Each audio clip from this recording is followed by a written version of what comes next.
Here we are at the Accademia in Venice. Carpaccio painted this cycle of paintings in the last decade of the 1400s, where he recounts the tale from the Golden Legend of Ursula, a mythic princess and Christian martyr of the 4th century. St Ursula was the daughter of the Christian king of Brittany, who was betrothed to a pagan prince of Britain in exchange for his conversion to Christianity. The ambassadors arrive at the left of this tripart plan. The central scene portrays the meeting between the King of Brittany and the ambassadors from Britain offering the prince's marriage proposal. On the right, Ursula gives her conditions of the betrothal to her father, who looks quite unhappy. Her nurse sits below. The architecture reflects that of Venice in the Quattrocento. There were no buildings like this in Brittany or 4th century Italy for that matter.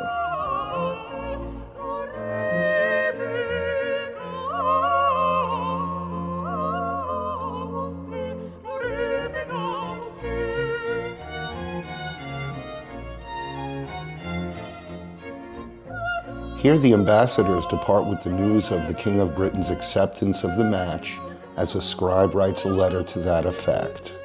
Notice the colorful decorative architecture, whose perspective seems to go on forever.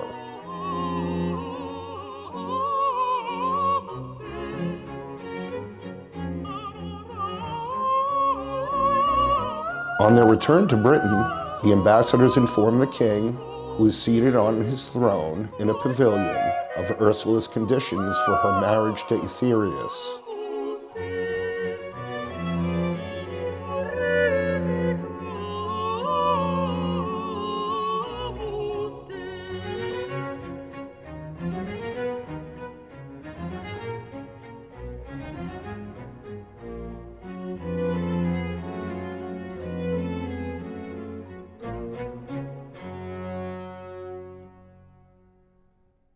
Here Ursula meets her prince. On the left side of this two-part construction, we see a city in Britain with its castles, whereas the right depicts an imaginary Breton city of Venetian design.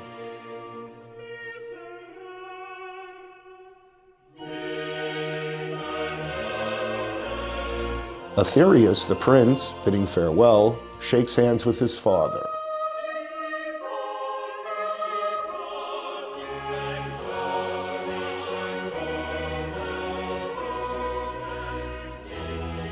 He meets Ursula on the right side. Further to the right, the couple kneel before Ursula's father. Behind is the procession of 11,000 virgins who start to board boats. After meeting the prince, Ursula makes a pilgrimage to Rome.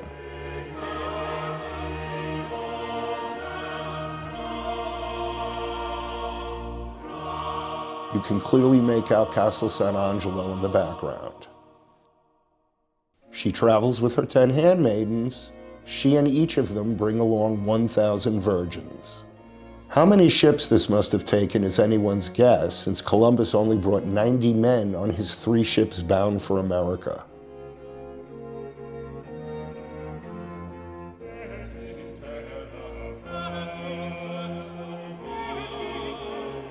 This lovely room is subdivided into geometrical shapes.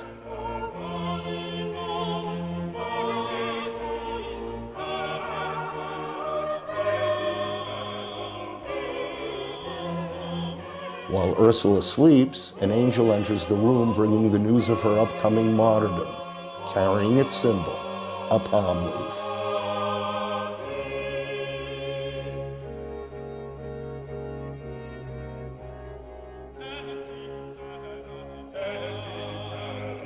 Here the pilgrims, accompanied by the Pope, arrive at Cologne. The city, however, has been overrun by Attila the Hun, who is seen in the foreground as he is informed of her arrival. Carpaccio was very fond of dogs and featured them in numerous paintings.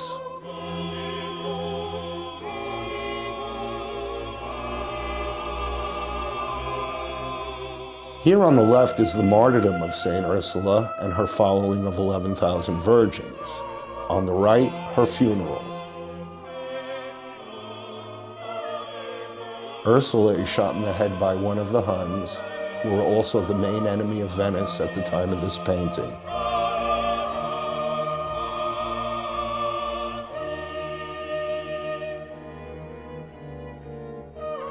This scene is reminiscent of the Massacre of the Innocents.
Ursula is shown in the presence of God over the symbol of martyrdom, a bundle of palms, surrounded by her companions.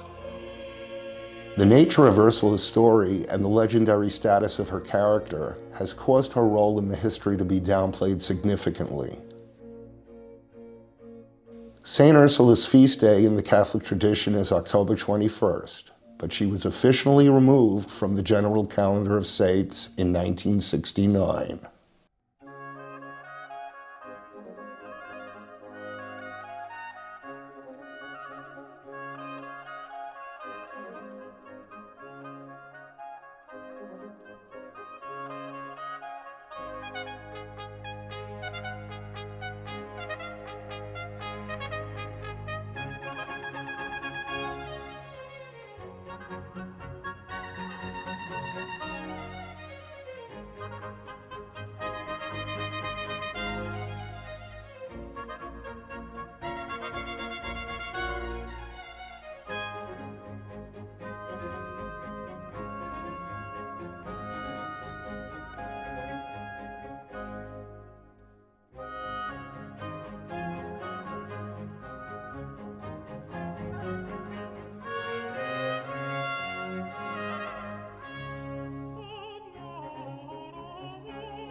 Giorgione painted one of the most enigmatic paintings in art. It was mostly unseen for 400 years while hanging in the collection of Gabriel Vendramin, who commissioned it. What does it mean? The lightning may symbolize Zeus.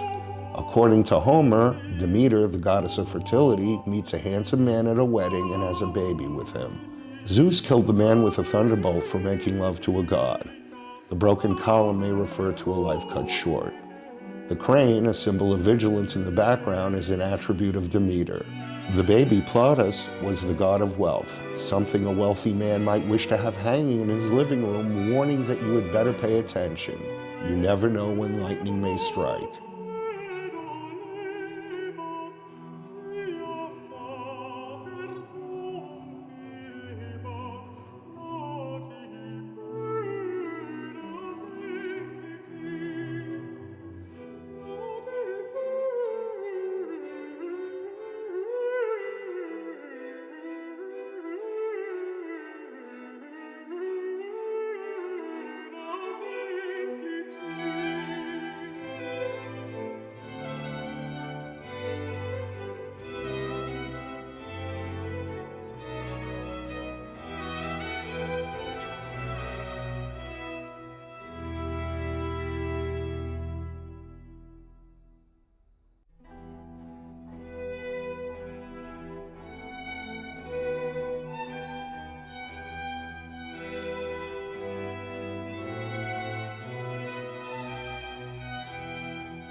Originally, this painting was titled The Last Supper.